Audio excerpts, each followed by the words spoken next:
Okay, hey guys. This is video part number 2 of making a sculpture from a solid piece of clay and hollowing out. So, as mentioned in the first video, I'm sculpting a artichoke, and the artichoke that I use to model this after I don't have here. And so I had to rush out to the store to get another one. And the shape is slightly different. Like this has a slight pointed end, and this is more rounded. So there's some slight variations amongst artichokes. But anyway, I just wanted to explain why there's the difference. Okay, this is a nice leather heart.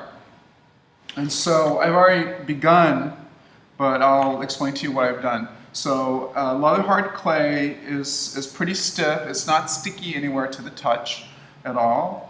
It's a lot firmer than fresh wet clay, but it's still, like, I can easily put my fingernail into the clay. All right. So what you'll want to do first is to refine the shape. Finish off the shape. You see that there's a nice corner where the stem meets the body, and that's what I'm after. I'm not really dealing with these little leaves that stick out from that come out from the stem, because those can be applied individually once I get to the point of detail on the outside. So I'm not really going for a lot of detail right now. What I want to do is just fine-tune the shape. Maybe certain things that I would not have been able to do when the clay was really wet. All right. Okay. And with some forms, you may have had to leave some extra clay on the lower part of the base for support. Some instances, let's see here. Depending on what you're wanting to make, maybe it's that your piece sits on a very small area on the underside. Like in the other video, I talked about making something that's scaled up. So you see the top, what's the top now? That's flat, because the weight of all of this was bearing down on that base. I didn't feel that it was going to distort that much, so I was fine with it flattening like that. But if that is an issue and it's going to affect the shape of the piece that you want in the end, you might need to leave that area beefier. Then once it's leather hard, you can remove that extra clay that was once for support. Okay, so that's the nice thing about stiff clay, leather hard clay, is that it's a lot stiffer, it's a lot stronger. All right, so I've got rid of some of that flatness. All right, so once I've gotten the shape more fine-tuned, oh, I'm sorry, let me back up here. If the piece that you're making has some deep crevices, etc. on the outside, make sure that you get those in before you slice this in half and hollow out. And the reason being is that once you start hollowing out from the inside, what you're after is a uniform thickness within. So if you just hollow out to get your, say, ½ inch thick area, and you didn't consider that there's going to be like a deep crevice in certain areas on the outside, what's going to happen is you hollow out and then, say, you assemble it, and now you want to get those deep crevices in, you might actually cut a hole through the piece. And maybe it's just a crevice, but not a hole that's going all the way through is what you're after. All right, so those are some things to consider. So steps: build solid, let it get to leather hard, fine tune the shape of the outside, including deep crevices that you might have. Slice it in half, hollow it out, and then reassemble, and then put your air vent so the piece doesn't explode in the firing, and then do your final detailing of the outside. Okay, so we've refined the shape of the inside, the outside. So now I'll pull the wire through the piece, slice it in half. I personally would not cut it this way, vertically, because once all said and done, if the seam is running vertically in the drawing or in the glaze firing, what could happen is that the weight of the piece could cause stress on the seam and cause it to split open. Usually if you're going to have an open seam, it's going to be on the underside. So if you slice horizontally, then there's a lot less stress on the seam from the weight of the piece. So that's something to consider. All right. I've already went ahead and sliced this in half. Let's see. I might have to draw the wire again.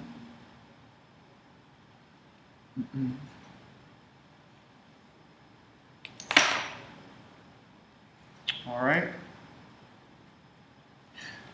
And I'll proceed to hollow out. And in our studio, we do just fine with students hollowing to a 1/2 inch thick wall.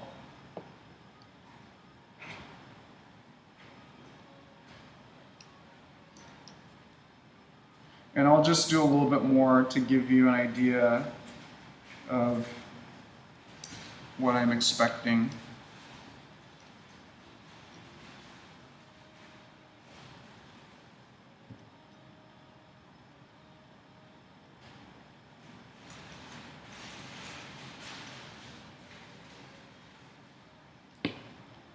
And to tell how thick it is over on this side, you just have your thumb on the inside and opposing fingers on the other, and you can feel how much space is in between there. Okay, and you know the reason why you want a uniform thickness in the wall is that it puts less stress on the piece, less chances of cracks. And thinning the wall is necessary so that your piece can dry faster and it's less likely to explode in the bisque firing or glaze firing.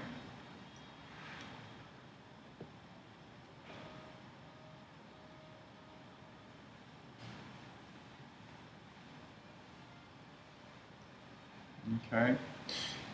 I want to make sure that this opening moves into this space so that there won't be trapped air here. Okay, so imagine that I've done this hollowing out on both halves. Okay. Pretend like this has been done. And what I'll do is I will score deeply, and you want numerous score marks.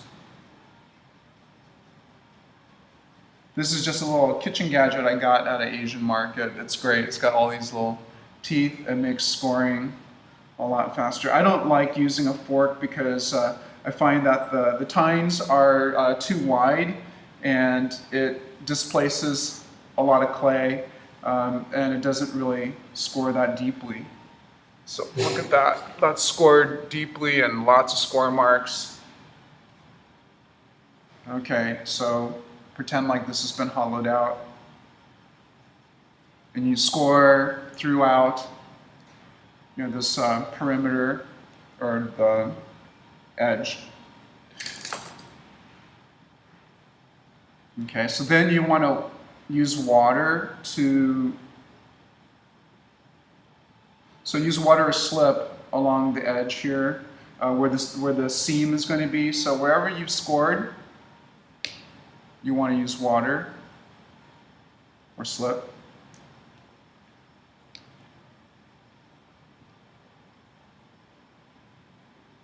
All right. So imagine both halves were done this way, done to look like this, and then you join the halves together.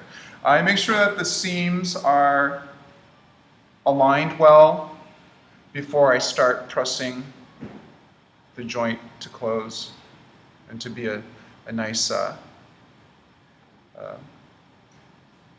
want the teeth that I have on the two surfaces to meld. So the score marks are going to seep in like this, so it is important that you're compressing at the joint, squishes air, slip, and water out of the scored areas, and it makes for a stronger bond.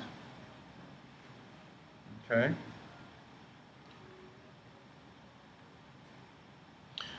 And then you can smooth the seam so it's not so noticeable. Okay? If you feel that your piece has gotten sort of soft, because when you hollow it out, the wall is much thinner, so maybe it's a little bit too soft and flexible, or maybe the water that you've added for the seam is softening the clay, and you're concerned with the piece deforming. You could make a little nest or cradle with scrap clay if you're concerned that the base is going to distort on you. Okay. But anyway, you can let it stiffen some by having it out in the open air to dry a little bit before you continue. All right. So if it isn't too soft and wet for you to work, then you can continue. What you want is a vent or air duct, and you can place it somewhere where it's less noticeable. So I made a little needle tool hole at that corner where the stem meets the body. I think that it's going to be harder to notice that opening in the piece. If it's a larger piece that you're making, maybe you need to make a bigger hole, or you could have a few holes in the piece. So do 2 holes. And those little open vents are important because as the piece dries, it's going to shrink. And if there's no venting, then the air is going to build up, the air pressure is going to build up, and it can cause the seam to split open. In the firing, steam can get trapped inside, causing the piece to explode. All right? So make sure you keep those air vents open. So very quickly, what I'll talk about is the detailing. So you want to study the object, and you can draw out the leaf pattern. I'll just do a small section for you to get the gist of it.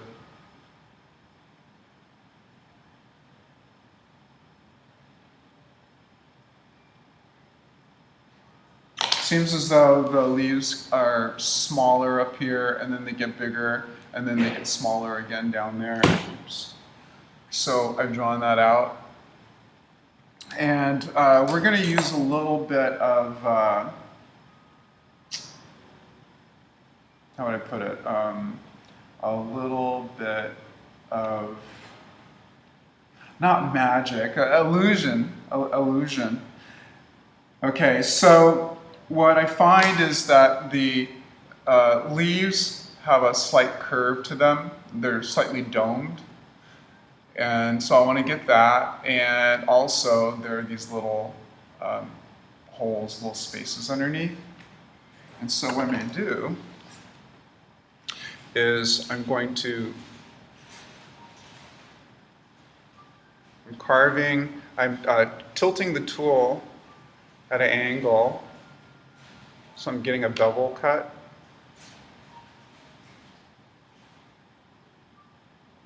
You can See that?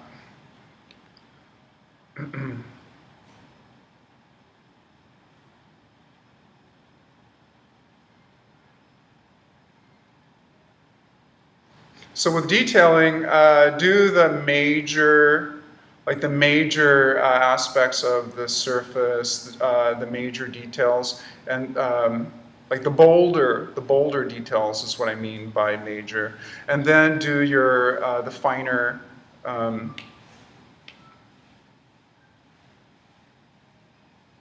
I'm looking at this to make sure that